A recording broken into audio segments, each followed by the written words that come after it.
Aquí comienza Club de Prensa con Gustavo Alegret.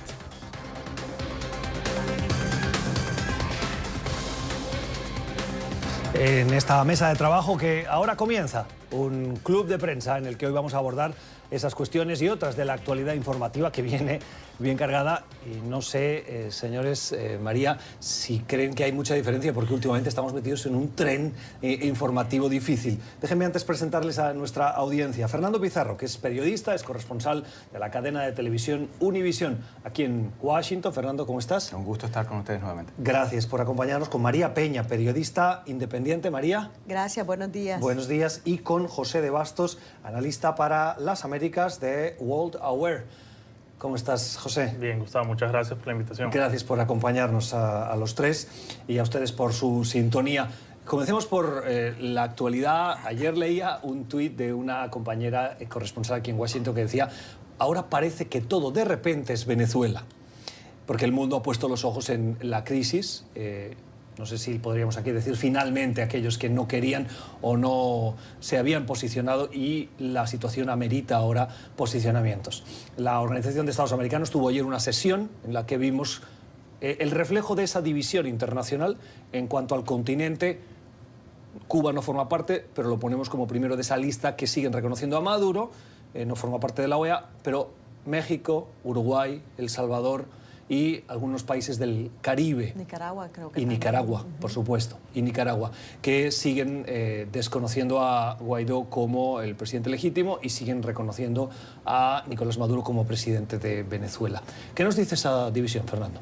Bueno, yo creo que, tal como tú dices, llegó el momento, antes de hablar de la división, el momento en que Estados Unidos le preste atención a Venezuela, que siempre está como debajo del radar, y ahora obviamente incluso leía críticas de analistas estadounidenses que de repente todo el mundo es experto en Venezuela, y a veces no lo son, pero bueno, obviamente la prensa hispana, como nosotros, como ustedes, se le ha estado prestando atención al tema de Venezuela por mucho tiempo, y ahora obviamente la administración Trump ha tomado este paso bastante, podríamos decir, aventurado de no reconocer a Maduro. Le sigue el Grupo de Lima y se ha provocado esta enorme confrontación que además aquí empieza a crear esta división entre los países que se refleja también en la OEA, aunque el alineamiento ya estaba un poquito prescrito con anterioridad. Me parece que, no sé, lo planteo a la mesa, me parece que el hecho de que México se haya desalineado de esa división me parece ser que esa es la novedad más importante de la semana. No sé si eso lo planteo. Encaja con la teoría de la doctrina Estrada,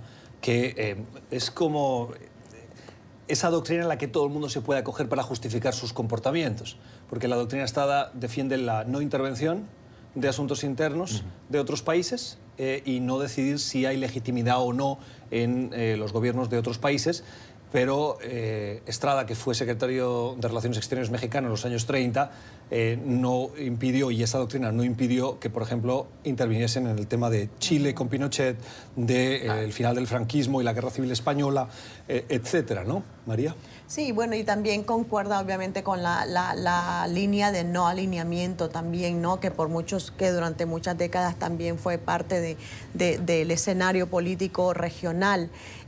Pero, por ejemplo, el gobierno de Venezuela también, cuando resaltan los países que sí están reconociendo a Guaidó, ellos responden diciendo: pero miren la lista aún más larga de los países que sí siguen reconociendo a Maduro, y ahí ponen, por ejemplo, a muchos países de Asia, a China, a Rusia, obviamente, que tiene intereses creados en la región. Tienen a la Unión Europea, que ha tomado estos pasos últimamente. O sea, es una situación complicada. Un analista venezolano decía que las 72 horas siguientes a esta decisión de Estados Unidos van a ser clave para el futuro de las relaciones. Obviamente hay mucha ansiedad sobre qué va a pasar con el personal diplomático estadounidense que recibió instrucciones de quedarse ahí, obviamente tomar precauciones y no aventurarse a zonas de peligro. Pero pasadas esas 72 horas, yo tengo entendido que el gobierno de Maduro no va a tener responsabilidad legal si les llegase a ocurrir algo. Y la otra situación está en que, pues, puede ser que que la embajada se vea o el personal diplomático se vea aislado en una situación que nos recuerda, por ejemplo, lo que pasó con la embajada iraní, ¿no? Entonces, yo creo que es una situación súper complicada. El temor que yo leo en las redes sociales de los venezolanos y de toda la gente que sigue la situación es que temen que esto siente un mal precedente porque Estados Unidos hasta ahora lo único que había hecho era imponer sanciones que no habían surtido efecto. Y el temor es que, bueno, ¿qué pasa si hay una intervención directa, etcétera, ¿no? Hay mucha incertidumbre ahora mismo. Y esa incertidumbre, me atrevería a decir que también se extiende ahora, en estos momentos, ante la falta de claridad para los venezolanos, los funcionarios venezolanos que forman parte de ese grupo de consulados y de la embajada en Washington, que si bien no teníamos embajador o no tenía Venezuela embajador, estaban trabajando y mantenían la operatividad básica, ¿no? Las relaciones de negocios y, si se puede decir así, también la parte administrativa o burocrática para la relación con la comunidad. Esos, Maduro ha dicho que cierra y que tienen que volver. Y Estados Unidos no ha dicho aún la última palabra, pero Juan Guaidó en las últimas horas ha hecho una serie de mensajes en Twitter diciendo si quieren reconocer, si quieren quedarse, tienen esa opción.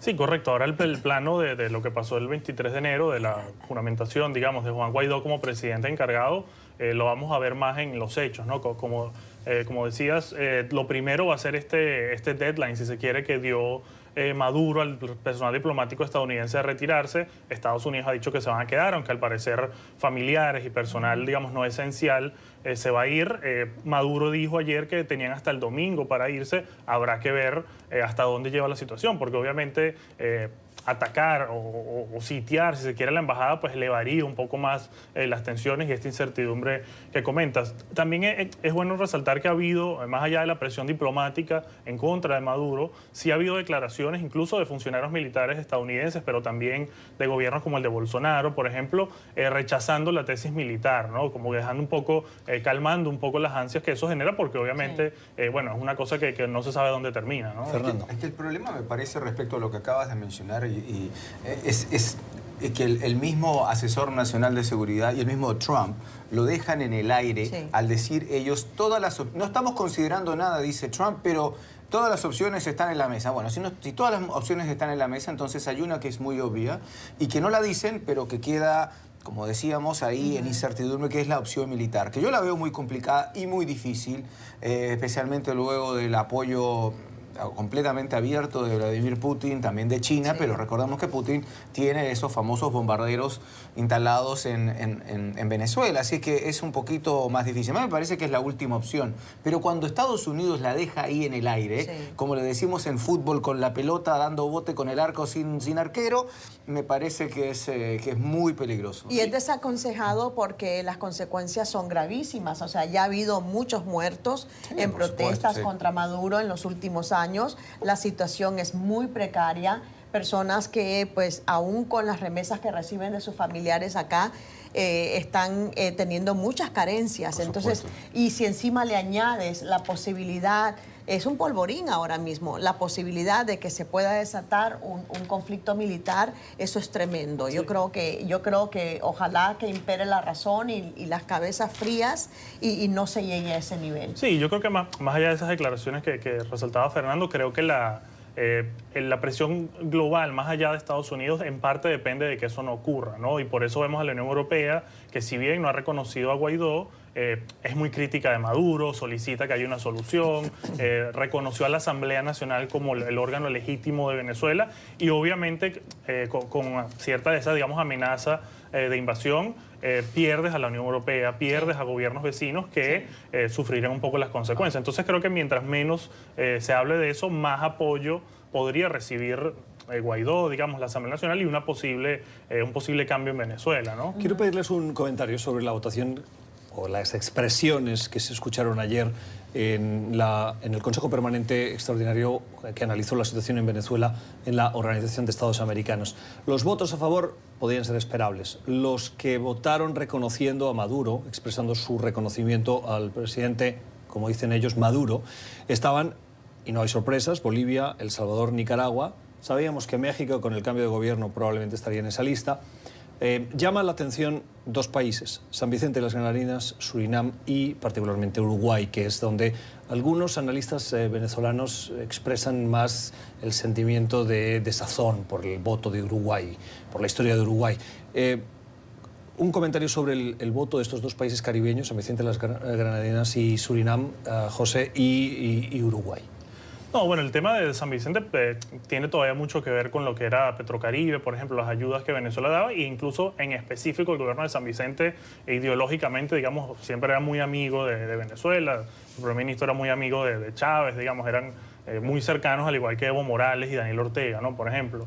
En el caso de Uruguay, junto con México, están intentando crear quizás este frente diferente. La pregunta sería realmente si quieren realmente ser útiles para una solución al país, digamos, a solucionar la crisis como tal, o si quieren básicamente ayudar a Maduro, ¿no? Que creo que es muy diferente las dos cosas. Yo creo que obviamente una transición negociada con estos dos países, quizás la Unión Europea, que no se ha mostrado, digamos, en el mismo bando que el Grupo de Lima y que Estados Unidos, podría ser una opción. Ahora, si es simplemente darle, digamos, un salvavidas a Maduro para que, digamos, busque otro diálogo y calme la situación, pero sin llevar a ningún cambio en las instituciones venezolanas, terminaría siendo una ayuda a Maduro y la crisis se postergaría para más tarde en el 2019, para el 2020. O sea, creo que hay que recordar que en Venezuela ha habido varios procesos de diálogo.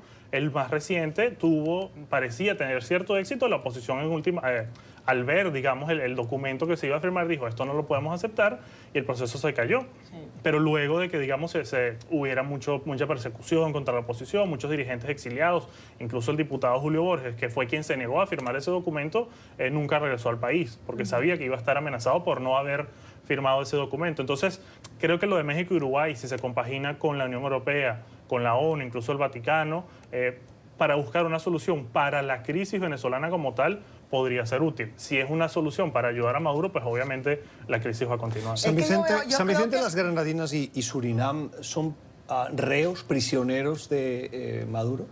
Yo no diría, yo creo que es exagerar describirlo así. Yo creo que es lo que dice José, ¿no? Que tienen esta relación con Venezuela y es una situación bastante dura. La pregunta del millón obviamente es qué rumbo va a tomar esta negociación, porque como tú decías, Guaidó, por ejemplo, en una entrevista que precisamente le hizo Univisión, dijo que él podría ofrecerle amnistía a Maduro, pero ¿qué pasa? Maduro es el que está diciendo, no, y yo ¿por qué voy a aceptar amnistía si aquí el que ha usurpado el poder es este señor, ¿no? Entonces yo no veo una salida muy fácil. Yo lamentablemente creo que las cosas tienden a ser la última opción que señalabas, de tratar de mitigar la crisis y mantener en el poder a Maduro, o sea, porque es que las otras opciones no tienen tanto peso, creo yo, por el momento. ¿Y la convocatoria de elecciones?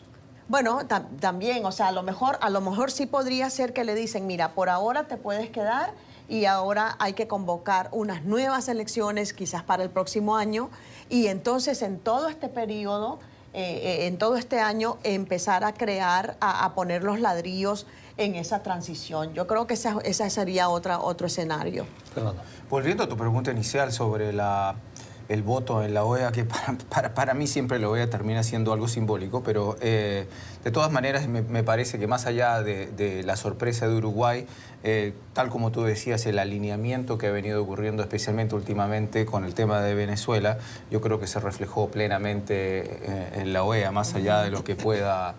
Que haya habido una sorpresa, la sorpresa de los últimos meses de México y de Uruguay también. Me parece que las líneas están claramente divididas en América Latina y bueno, y que obviamente los otros países hayan dado el paso, los países del Grupo de Lima hayan dado el paso tan claro de desconocer a Maduro. Me parece que yo creo que no hay vuelta atrás en este tema, por lo menos a nivel regional. La Unión Europea de momento no ha tomado una posición. La mayoría de las voces están diciendo que se convocan elecciones presidenciales. Pedro Sánchez el presidente español, ha presionado esta mañana a la Unión Europea para que si no se convocan elecciones, presidenciales, en Venezuela la Unión Europea sí tendría que moverse en el reconocimiento a Maduro. Lo hace porque las críticas que le han caído a Pedro Sánchez en las últimas horas por no dar ese paso de reconocimiento a Guaidó, como lo ha hecho gran parte de la comunidad iberoamericana, han sido tan duras que solo le ha quedado esta salida. Creo que hay varios factores en el caso de España específicamente. Primero, que tiene la presión de muchos países de la propia Unión Europea, ¿no? Recordemos que la Unión Europea, al reconocer a la Asamblea Nacional como legítima a comienzos de enero, tomó una decisión de toda la Unión Europea junta, ¿no? Fue a una voz única. Recordemos, son 27 países. Si hay una o dos disidencias, uno supone que, bueno, al final las disidencias terminan perdiendo, ¿no?, en ese debate. Además, en el caso propio de España, recordemos que Pedro Sánchez tiene, digamos, una mayoría, entre comillas, muy pequeña en el Congreso español. Pronto, en los próximos 2 años, debería haber elecciones y, digamos, tiene un gobierno débil, si se quiere. Hay muchos venezolanos en España que son ciudadanos españoles y pueden votar. O sea, tiene muchas presiones de muchos lados. Incluso, hay que decirlo también que Pedro Sánchez, cuando estuvo fuera del gobierno, o sea, como líder de la oposición, por mucho tiempo recibió a Lilian Tintori, por ejemplo, y le expresó solidaridad con el tema de Leopoldo López. O sea, no ha sido un amigo de Nicolás Maduro y del chavismo, ¿no? Ha sido una persona que se ha mostrado abierta con la oposición y, bueno, en este momento tiene esta postura que no llega al apoyo a Guaidó, pero que, como decía Gustavo, pronto se podría dar ese apoyo. A mí me parece que también hay que mirarlo desde el punto de vista que la Unión Europea está siendo mucho más cautelosa, sí. Tiene a Rusia muy cerca, en fin, no quiere quemar sus naves o dañar relaciones de manera más permanente, aunque obviamente es Venezuela, Estados Unidos, obviamente la región lo tiene al lado, está sufriendo el éxodo venezolano, sí. Muchos países latinoamericanos lo ven de una manera muy distinta. Y claro. Estados Unidos lo ve con, obviamente, hablando de doctrinas, hablaste de la doctrina Estrada, no se nos olvide la doctrina Monroe de los Estados Unidos, América para los estadounidenses, en fin. Entonces hay que mirarlo desde ese punto de vista también, que me parece que la Unión Europea, con una cautela que quizás puede ser mejor aconsejable en este momento. Cautela y además otro frente, digamos, de conflicto con Estados Unidos, que ya sabemos que en el último año con la administración Claro. Trump no ha sido fácil en el tema comercial, por ejemplo. Pero déjeme una reflexión. Esta semana hubo, tras el anuncio de reconocimiento por parte de Estados Unidos de Guaidó, una llamada con funcionarios de la Casa Blanca. Y un colega, un periodista, me parece que hizo una pregunta que me parece muy válida. Y es, oigan, ustedes critican a Maduro por falta de respeto a los derechos humanos, actitudes dictatoriales, violación del orden constitucional, etc. Y le decía al periodista, oiga, pero es que esta administración ha tenido comunicados, incluso en algunos casos elogiosos, con Rodrigo Duterte, presidente de Filipinas, con Vladimir Putin, con Erdogan, presidente de Turquía, y si comparamos el récord de calidad democrática y respeto a los derechos humanos, la situación en Venezuela no es peor. Y la respuesta del funcionario fue, "It's how geopolitics works". Es como funciona hoy el mundo. Punto. Siguiente pregunta. Bueno, me parece que en eso ha sido bastante sensato y contundente y consecuente con lo que ha sido la política exterior de Estados Unidos. O sea, recordemos que en el caso de Nicaragua, por ejemplo, ¿qué decían con Somoza? Bueno, sí, Somoza es un hijo de P, pero es nuestro hijo de P. Entonces, pero buen ejemplo, Nicaragua. ¿no? Nicaragua hay más de 300 muertos, oficialmente reconocidos alrededor de 200, oficialmente por el oficialismo. En Venezuela ha habido 26 estos días y desde las revoluciones o desde las salidas de las marchas de hace 2 o 3 años en las calles donde murieron alrededor de 100 personas, 100 comparado con... Pero no es cuestión de cuantificar los muertos, sino los intereses. Bueno, pero algún indicador tiene que haber, claro, ¿no? claro, pero en el caso de Venezuela obviamente hay petróleo. Y petróleo que exporta a Estados Unidos. Aquí hay grandes intereses en el sector petrolero de que la situación no llegue a más, porque pues obviamente depende también del petróleo venezolano. O sea, no es por sí mismo que lo digo, claro, sino para entender el contexto de por qué hay más interés en la situación de Venezuela versus... Pero María, el cinismo está en la frase de así es como la geopolítica hoy funciona. Sí. Eso es cinismo. Pero creo que una cosa no quita la otra, ¿no? O sea, creo que mucha gente, y lo hemos visto en algunos dirigentes del Partido Demócrata, por ejemplo, sobre todo el ala más progresista, un poco rechazan lo que está haciendo Trump con Venezuela, diría yo, muy porque es una decisión de Trump, ¿no? Se mete un poco en la política local. El hecho de que Trump, en este caso, apoye los derechos humanos en Venezuela, no implica que no hay violaciones de derechos humanos en Venezuela, ¿no? Que quizás debería hacerse en otra parte, creo que es un debate válido, pero creo que una cosa no debería impedir la otra. En el caso de Nicaragua, lo cierto es que hasta antes de la crisis en que empezó en abril, el gobierno de Ortega parecía tener bastante popularidad, no había una crisis económica ni humanitaria como la hay en Venezuela. O sea, creo que es un hecho decir que en Venezuela han huido millones de personas porque es una situación bastante única, ¿no? Pero la queja es válida, Fernando, la queja es válida precisamente porque en el caso de Putin, por ejemplo, hemos visto que hay mucha tibieza, no hay un ataque contundente a las tremendas violaciones de los derechos humanos en Rusia, ¿no? Entonces yo creo que ahí es donde la queja y la crítica es válida. No, y un pequeño alcance sobre el tema del Congreso. O sea, recordemos que en el Congreso sí ha habido acción sobre Nicaragua. Se aprobó el proyecto que era liderado por la ahora ex congresista de Florida republicana Ilena Ros-Lehtinen, de sanciones, y también sobre el tema de Maduro y Guaidó. Algunos líderes demócratas, como Dick Durbin, por ejemplo, del ala progresista moderada de los demócratas, han hablado por teléfono incluso con Guaidó. Así que la actitud del Congreso sobre el tema de Venezuela no es igual, y hay tanto republicanos como demócratas que están completamente alineados con lo que está ocurriendo, incluso con la posición de la administración Trump. Vamos a hacer una pausa en este punto del programa para regresar. Estamos atentos a una posible intervención de Juan Guaidó esta mañana en la Asamblea Nacional. Si se produce, estén sintonizados con NTN 24 y les ofreceremos esas declaraciones. Ya regresamos.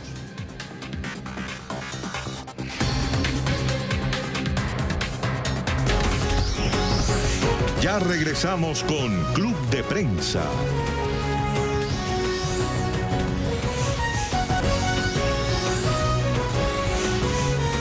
Continuamos con Club de Prensa.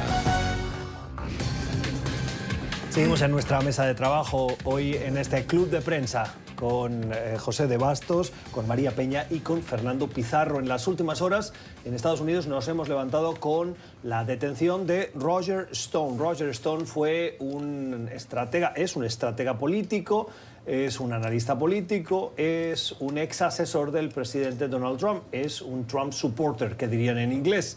Ha sido detenido por su presunta implicación en la conocida como trama rusa. La detención se ha producido después de que el equipo de fiscales de Robert Mueller pidiera al FBI esa detención, se supone, con pruebas, y que le involucran en una serie de crímenes que formarían parte de ese caso que poco a poco se va acercando, Fernando, a la figura del presidente, entonces candidato, sobre esa sombra de duda de hasta qué punto su campaña se coordinó con Rusia, con los hackers rusos, con el gobierno ruso. Con Wikileaks. Bueno, para nuestra audiencia también en América Latina es importante poner en contexto quién es este señor. Es tal como tú lo decías, es un asesor de muchos años de Donald Trump, ex socio de Paul Manafort, que también recordemos fue el director brevemente de la campaña de Donald Trump durante el 2016, que ahora también está en la cárcel y acusado de violaciones, crímenes más que nada, las leyes electorales, crímenes financieros, en fin, como parte de la trama rusa, como decías tú. Y Roger Stone, por mucho tiempo, obviamente ha sido un gran defensor del presidente Trump. En la televisión estadounidense tiene apariciones continuas, es una persona bastante controversial y ahora enfrenta 7 cargos, uno de obstrucción a la justicia, 5 de falsos testimonios y otro de interferir con un testigo. Que no es poco. No es poco. Ahora, en la mañana, fíjate que estuve en otra entrevista radial y alguien me preguntaba, bueno, ¿qué? Y la noticia, quizás es la pregunta que tenemos que hacernos todos. ¿Cuánto involucra esto directamente al presidente Trump? Y al final, uno no sabe porque esto, puede que no. Porque al final esto es la comunicación que su campaña tuvo, que pudo haber tenido. Déjame ahí hacerte estoy defendiendo a nadie, No, pero es una pregunta importante. En esa pregunta yo te hago otra. Y es, viendo el comportamiento que tiene el presidente Trump en la toma de decisiones, en los procesos de toma de decisiones, de los mensajes que se trasladan de la Casa Blanca, de las decisiones que se toman, de los testimonios que escuchamos de ex asesores de Trump en la Casa Blanca, ¿es creíble pensar que Trump, dirigiendo su campaña, no estaba al tanto, no era consciente, no le preguntaban sobre ese tipo de relaciones o comunicaciones de alto nivel que eran esenciales en esa estrategia de campaña? Es muy buena la pregunta y es muy poco creíble pensar que él no sabía. Pero hasta el momento, obviamente, lo que necesita Mueller son pruebas y hasta el momento lo que esto se trata de Stone es una supuesta comunicación con Wikileaks, con un personaje, una cuenta de Twitter que se llamaba Guccifer 2.0, que al parecer parece ser un frente para una cuenta rusa. En fin, eso es al final de lo que se trata. Es importante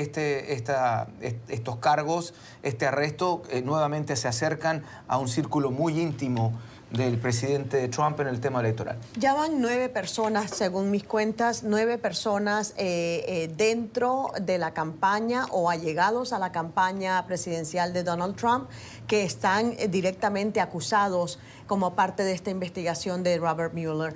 Esto es algo muy grave. Recordemos que el ex abogado personal de Donald Trump, Michael Cohen, en algún momento dijo que nunca traicionaría al presidente, etcétera, etcétera, y cuando ya sintió la soga al cuello, ya empezó a soltar información y ahora vemos la reacción del presidente Trump acusándolo de mentiroso, etcétera, etcétera. Lo que ha sucedido esta mañana es grave, porque este señor Roger Stone no es ningún tonto. En algún momento, cuando le ofrezcan algún tipo para aliviar la sentencia o lo que sea, y las pruebas sean contundentes de que él efectivamente cometió todo esto de lo que se le acusa, en algún momento él va a tener que empezar a hablar con la verdad.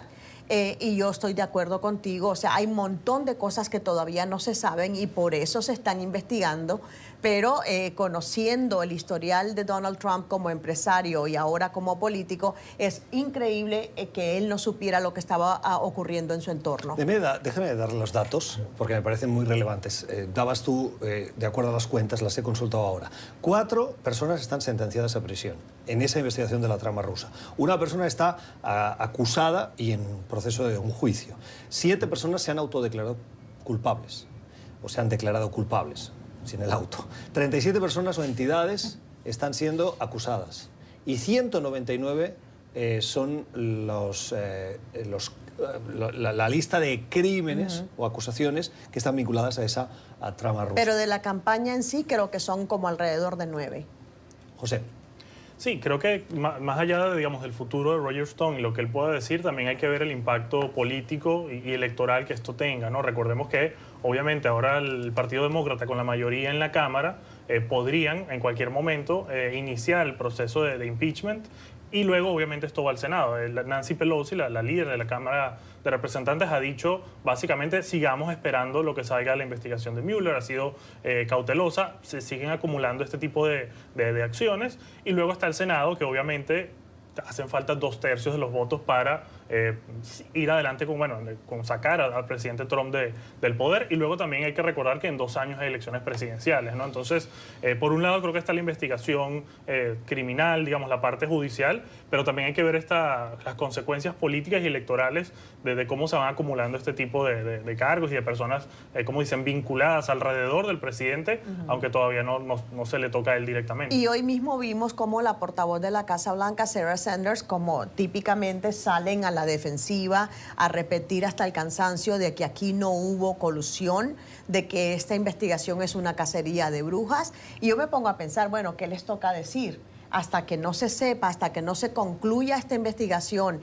y Mueller presente su informe con o sin pruebas de que efectivamente sí hubo colusión con el gobierno de Rusia para ayudarle a él a ganar la presidencia, entonces hasta ese momento todo lo que vemos ahora son especulaciones, salvo, digamos, los juicios que ya están en curso contra las personas que ya han sido acusadas formalmente.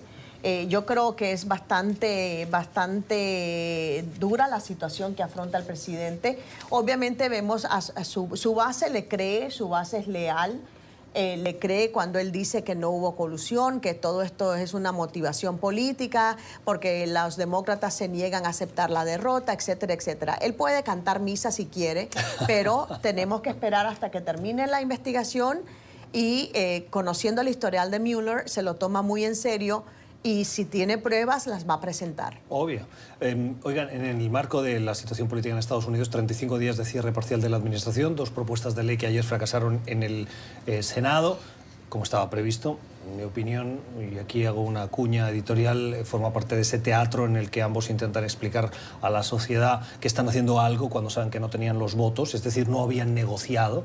Y en las últimas horas sabemos por revelaciones periodísticas que el presidente podría estar ultimando los detalles de un borrador para declarar emergencia, lo que le permitiría utilizar fondos de otras partidas, particularmente del Departamento de Defensa, para construir el muro o comenzar la construcción del muro. Dicen esas fuentes periodísticas que serían alrededor de unos 7.000 millones. ¿Qué recorrido puede tener la construcción o la decisión de empezar a construir el muro en base a una orden de emergencia cuando sabemos que los demócratas inmediatamente van a apelar? Bueno, es que no solo apelar, van a haber demandas. Recordemos, por un lado, las negociaciones para terminar con el cierre del gobierno están en total punto muerto a esta hora, ¿no?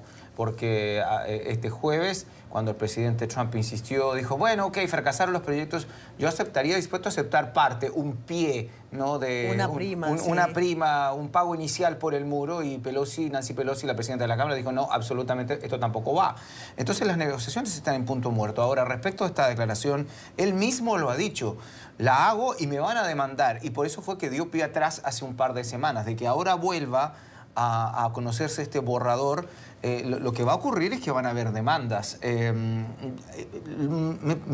es curioso porque en las últimas horas también surgió otra versión, y que tuve la oportunidad de hablar con congresistas demócratas sobre esto, que es el tema de que ellos ofrecen, bueno, ¿y si le damos a Trump 5.000 millones de dólares, pero ningún centavo para el muro? Que es prácticamente el mismo dinero que él pide, pero él lo quiere para el muro. Sí. Ellos dicen, bueno, te damos 5.000 millones, que es un montón de plata, pero para construir otro tipo de cosas de seguridad fronteriza, pero sin plata para el muro. Y aún eso sigue siendo un punto de inflexión. Pero también habría que, primero, que es el muro de la discordia, obviamente, pero tenemos que recordarle al público cómo llegamos a esta situación. Yo creo que el presidente Trump, no sé quién lo asesoró, o sospecho quién fue, pero muy mal, porque él mismo se puso en esa esquina. Él estaba a punto de firmar la ley de gastos para mantener en funciones, para mantener las operaciones del gobierno, pero resulta que ese día que iba a firmar la ley de gastos,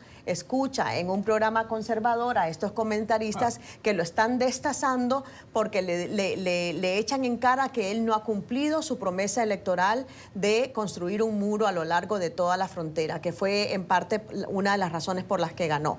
Ahora, los expertos te dicen que no, y los propios miembros del gabinete, el entonces secretario de Seguridad Nacional, que luego fue su jefe de gabinete, John Kelly, dijo en el Congreso, no es necesario tener un muro en cada centímetro de la frontera. Y de hecho ya existen en varios tramos bardas fronterizas.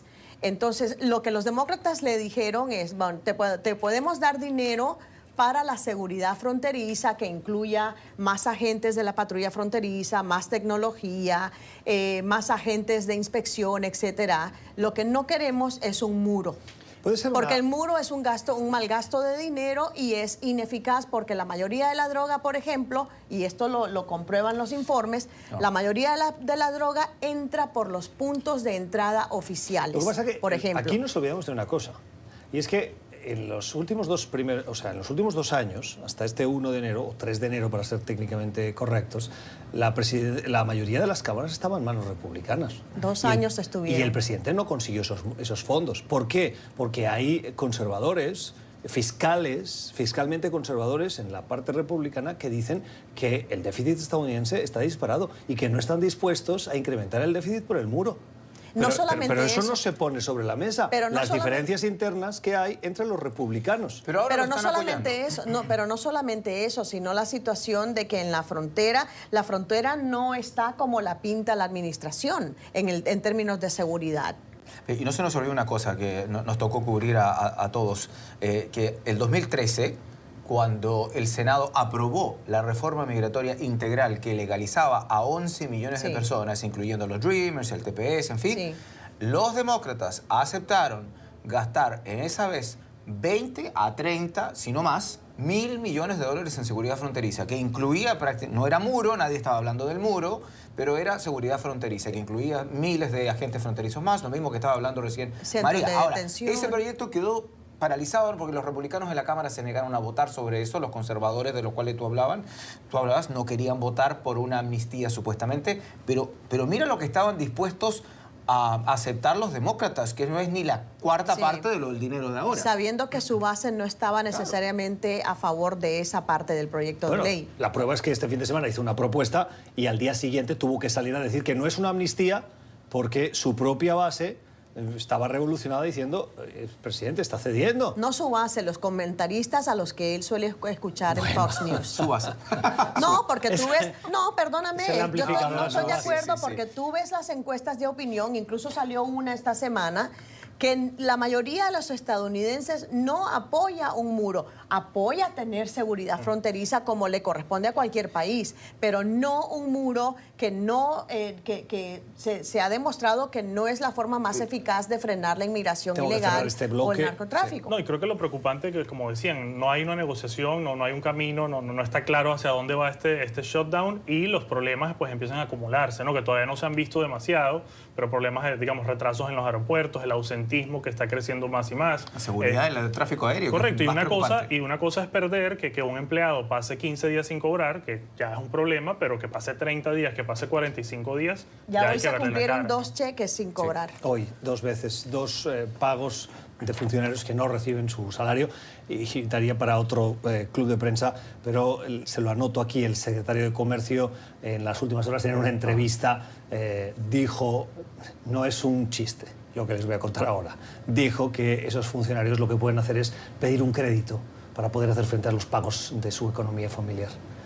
Vamos a hacer una pausa y ya regresamos.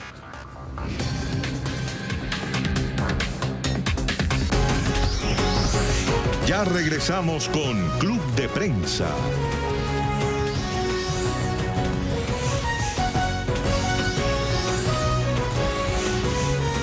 Continuamos con Club de Prensa.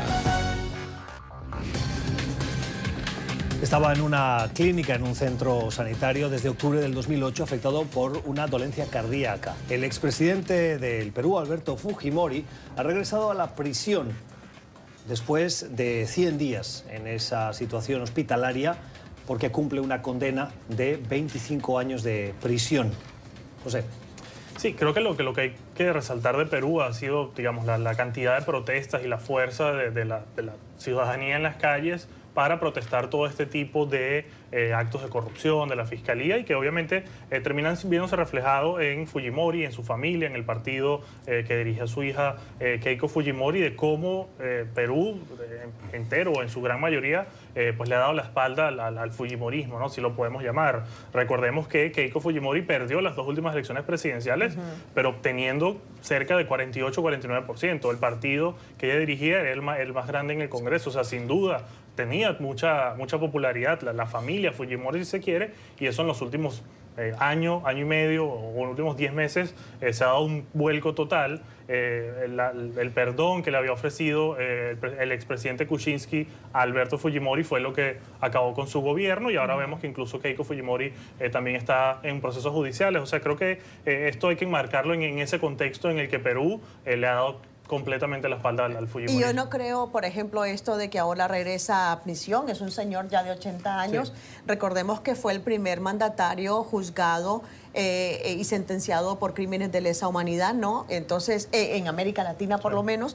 Entonces, el hecho de que ahora, bueno, ya está en condición estable, ahora tiene que regresar a la cárcel. Tengo entendido que ya había purgado como 8 años de prisión porque entró en el 2010 y ahora regresa porque tiene que cumplir el resto de una sentencia de 25 años. O sea, la lección ahí es que nadie está por encima de la ley y si quería empatía, pues obviamente no la está teniendo. Sí, y recogiendo para redondear lo que decía José de la pérdida de popularidad del fujimorismo y de Keiko, por ejemplo, no se nos olvide son los efectos del escándalo Odebrecht, Sí. del escándalo de corrupción que le ha tocado a cuántos países de América Latina, prácticamente ninguno ha quedado incólume de esto, y obviamente esto es parte de todo eso, de la pérdida de popularidad que ha tenido también el fujimorismo, no solo el expresidente Fujimori, sino que el fujimorismo en general. Sí, tengo como la sensación de que toda la reacción en contra y el momento álgido de los escándalos vinculados a Odebrecht están como bajando, como disminuyendo. Las consecuencias las vemos, pero como que la ola de tensión o de preocupación social también disminuye. Sí, bueno, creo que Perú es el mejor ejemplo de que quizás la mayor excepción, ¿no? A lo que comentas y de que lo vimos el 31 de diciembre o el 24, o sea, una fecha o Navidad o Año Nuevo, no recuerdo bien, había la amenaza de que el fiscal general iba a cambiar a los fiscales que estaban llevando estas investigaciones anticorrupción, y la gente pues dejó su cena de Navidad, de Año Nuevo, y salió a protestar esa decisión, y a los pocos días el fiscal general también tuvo que dejar el cargo, ¿no? Realmente es impresionante, llamativo la respuesta de la gente, porque sí siguen muy atentos a los casos de corrupción. Concuerdo con Gustavo en que en otras partes no hemos visto, o se ha perdido un poco esa fuerza de la ciudadanía en contra de los casos de corrupción, pero en Perú y bueno, quizás en Guatemala también, por ejemplo, sigue sin duda muy vivo. No se nos olvide Brasil, que también antes tuvo un efecto electoral bastante fuerte, por lo menos, ¿no? Cambio de tema. Miren la portada de la revista Time, una revista de mucho prestigio e influencia, y sus portadas son per se grandes editoriales. En la edición de esta semana nos propone el rostro, la imagen de dos migrantes que han sido afectados por esa frontera de México y Estados Unidos, donde las políticas las han separado, han sufrido esas políticas, madre e hija. El título es Más allá de los muros, ¿por qué las fuerzas de la migración global no pueden detener este fenómeno?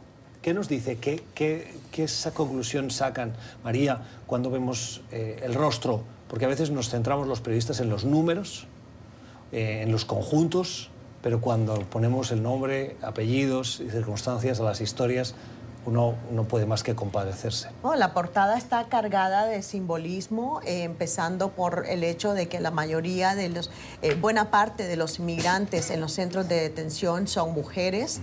Muchas de ellas han venido acá pidiendo asilo porque han sido víctimas de las pandillas en Centroamérica o de la violencia doméstica. El entonces fiscal general Jeff Sessions eliminó esas dos razones como posible como razón para pedir asilo.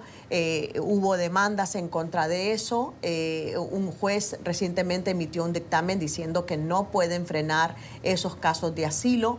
La administración Trump ha sufrido muchos reveses en el frente migratorio por todas las restricciones que ha querido imponer. Recordemos que el presidente Trump prometió a su base mano dura contra la inmigración ilegal, y en cuanto entró al poder empezó a emitir órdenes ejecutivas precisamente para imponer esas restricciones. Y el movimiento inmigrante lo que hizo entonces fue, de la mano de grupos cívicos, entablar estas demandas. Esta semana otro revés cuando el Tribunal Supremo decidió no intervenir o agilizar el juicio sobre el futuro de DACA, de los Dreamers, más de 700,000 Dreamers. Es decir, estamos en una situación, digamos, para los Dreamers de incertidumbre todavía, porque tenemos que esperar qué sucede, pero yo creo que es muy acertado lo que hizo la revista para poner el dedo, mantener el dedo sobre, o los reflectores sobre una situación que Estados Unidos además viene arrastrando durante décadas. Además en blanco y negro, lo cual le imprime una profundidad, un carácter, una sobriedad y más profunda, si cabe. Tú dijiste algo muy importante al principio, que desde Washington tendemos a hablar de números y cifras, y me parece que lamentablemente incluso los periodistas que vivimos en la burbuja llamada Washington, y que lamentablemente peor aún implica a los congresistas y senadores, a los políticos y al gobierno en general, que no ven estas caras en persona. Cuando uno ha tenido, o los que tienen la oportunidad de ir en este momento, de ir a ver a los migrantes en su cara, ver el sufrimiento humano de mucha gente, Es diferente y se ve la cosa, todo el aspecto de una perspectiva muy distinta. Es importante, y lo conversábamos con María anteriormente también, que a partir de este viernes la administración Trump, en acuerdo con México, empieza a devolver a los migrantes que pidan asilo en la frontera a que lo esperen en México. Un acuerdo que ya se había anunciado hace unas semanas, un acuerdo con el nuevo gobierno mexicano para que los migrantes esperen por la resolución de sus casos, que podrían ser meses y no años, en suelo mexicano. Qué interesante esto de, al ponerle rostro, uno conoce las circunstancias de los migrantes. Y cuando conoce las circunstancias, por muy a favor o en contra que estés de las políticas de un político o de otro, uno se pregunta qué haría en los zapatos de esa persona. Y cuando alguien te cuenta que han violado a su hija, han matado a su hijo, su marido le abandonó, los han secuestrado, les piden coimas cada semana por un pequeño negocio de arepas o de pupusas, ¿usted no dejaría ese lugar que no es el más idóneo para usted ni para sus hijos? Bueno, te digo que Tengo que ir a la pausa, María. Bueno, la respuesta de la base de Trump es que eso no importa, el que está aquí ilegal no pertenece en este país. José, ¿quieres cerrar con algún comentario? Sí, bueno, creo que es algo que incluso muchos dirigentes republicanos hasta hace unos años decían, ¿no? Incluso Jeb Bush, lo recuerdo en la campaña, antes de que empezara la campaña, decía eso, que él entendía, porque era un acto de amor dejar esa situación tan difícil, bueno, y tomar esa decisión y ese trayecto tan difícil que los trae a Estados Unidos a la incertidumbre completa, porque bueno, así será difícil la situación que están viviendo y por eso tienen que arriesgarlo todo para buscar una vida mejor. Pausa y regresamos con la mala semana. ¿Quieren saber a quién se la dan nuestros analistas? Ya volvemos.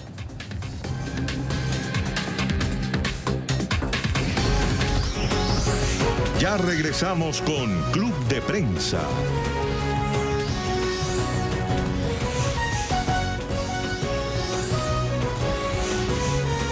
Continuamos con Club de Prensa.